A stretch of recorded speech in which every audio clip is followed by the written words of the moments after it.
정권은 이쯤으로 하겠습니다.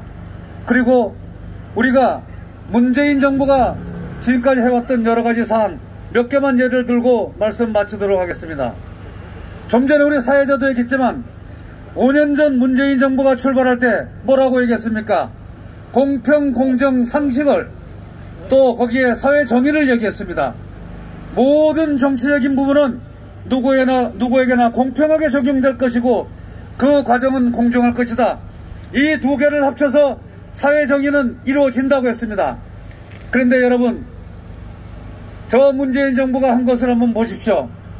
대장동 사태에서 그 막대한 1조 원에 달하는 그 자금들을 전부 그 이익금 배당을 몇몇의 자기들 측근들에게 했습니다. 이것이 어떻게 우리가 바라는 그런 공평한 배분이었습니까? 또 그 사업을 배분할 때 그들은 공정하게 했다고 지금도 주장하고 있습니다. 그러나 그것이 어디 공정했습니까? 누구에게 편파적으로 배분한 그와 같은 불균형이었던 것입니다. 그래서 이와 같은 두 가지를 합쳐서 사회정의는 이루어지지가 않았습니다. 그런데도 저들은 그 배분한 실체인 그 사람들은 공정하게 배분했다고 얘기하고 있습니다. 여러분, 이와 같은 불공정과 불상식, 부정의에 대한 이 부분을 가져가고 있는 이 문재인 정부를 계승하는 이재명 후보 다음 대통령 후보로 적당하지 않는데 여러분 어떻게 생각하십니까? 그래서 저는 이재명이 문재인 정부를 계승하는 그와 같은 정권을 가지고 간다면 이 대한민국의 탄생해서는 안 될 그러한 정부라고 단호히 말씀을 드립니다. 또 우리가 국민들이 안전하게 살아야 되는 것은 국가의 국민으로서 당연한 권리입니다. 여러분, 이 문재인 정부의 대북 정책 어땠습니까? 지금 최근에 일어난 일 한번 보십시오. 탈북자가 다시 북한으로 넘어가는 이 휴전선을 마음대로 드나드는 일이 벌어져도 이 정부는 거기에 대해 가지고 비판 한마디 하지 못합니다. 우리의 해수부 공무원이 저들에게 살해당해서 화형을 당해도 거기에 대해 가지고 말 한마디 못합니다.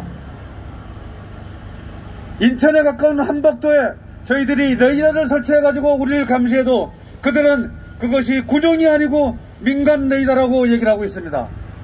그래서 위협적이 아니다. 민간 레이더는 여러분 군용 탱크 안 잡힙니까? 비행기 안 잡힙니까? 이와 같은 일들을 저지르고 있는 이 정부, 이들에게 우리가 어떻게 정권을 맡기겠습니까? 여러분이 살고 있는 포천 지역은 접경지역입니다.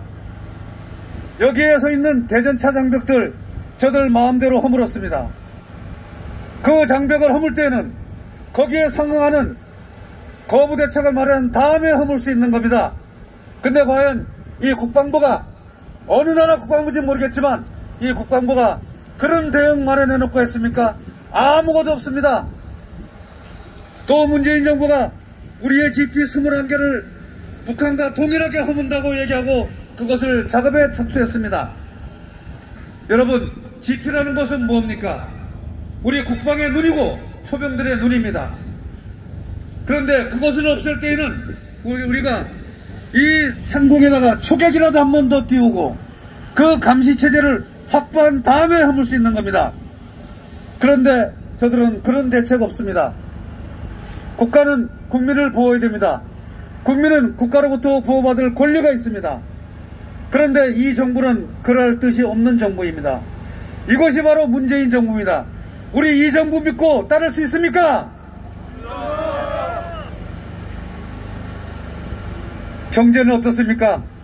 저희들이 사전에도 없는 소득주도 성장 가져와가지고 우리 경제 다 망가뜨렸고, 주 52시간 근무제를 가지고 우리 고용에 대한 효과를 현저하게 떨어뜨리고, 이거는 우리 사용자와 노동자를 전부 핍박의 안으로 집어넣었습니다. 그러고도 이제는 이들이 반성하는 기미가 없습니다. 그래서 우리 코로나로 인해서 피해 입은 그 소상공인들이 이 경제적인 효과를 다 누리지 못하고 이제 문을 닫고 있습니다. 이제 이들에게 작업장을 돌려줘야 되고 이들에게 소득을 돌려줘야 됩니다.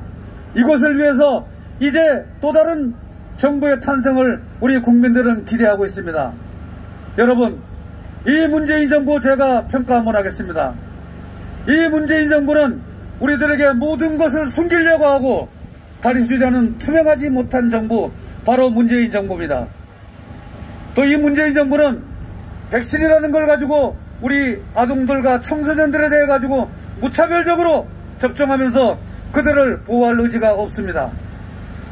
또 이 문재인 정부는 지금까지 우리 국민들이 속상해하고 국민들이 불만을 갖고 있는 그 사항에 대해서 아무것도 해명해주지 않는, 국민을 위하지 않는 정부, 바로 문재인 정부입니다. 이제 여러분께 제안합니다. 이와 같이 국민에게 투명하지 못하고 우리 학생들을, 청소년을 보호하지 못하는 이 정부, 국민들을 보호할 의지가 없는 이 정부를 우리가 어떻게 믿고 가겠습니까? 여러분, 이쯤 되면은 이제 이 정부 바꿔야 되는 거 맞습니까? 이제 3월 9일이 그 기점입니다. 그리고 오늘부터 시작했습니다. 우리는 처절하게 싸울 것입니다. 그리고 3월 9일 그 대선, 그날 우리가 승리의 깃발을 꽂기 위해서, 우리 대한민국 국민을 보호하기 위해서 이제는 우리의 후보 윤석열을 대통령으로 만들어야 됩니다. 우리 윤석열 후보는 오늘 아침 출정식에서 이런 얘기를 했습니다. 나는 대통령의 시대를, 청와대를 국민께 돌려드리고 광화문 시대를 열어서 국민 곁에서 정치를 하겠다. 그리고 모든 권한과 다음에 일할 자리는 전문가들과 내가 믿고 있는 그들에게 돌려주고 모든 국민적 책임은 나 대통령이 가지고 가겠다. 이것을 오늘 아침 큰 공약으로 발표했습니다. 우리 윤석열 후보 정말 앞으로 우리 대한민국의 대통령으로 손색 없는 사람 냄새나는 윤석열 후보, 여러분 3월 9일 날 대통령 만들어 주실 거죠?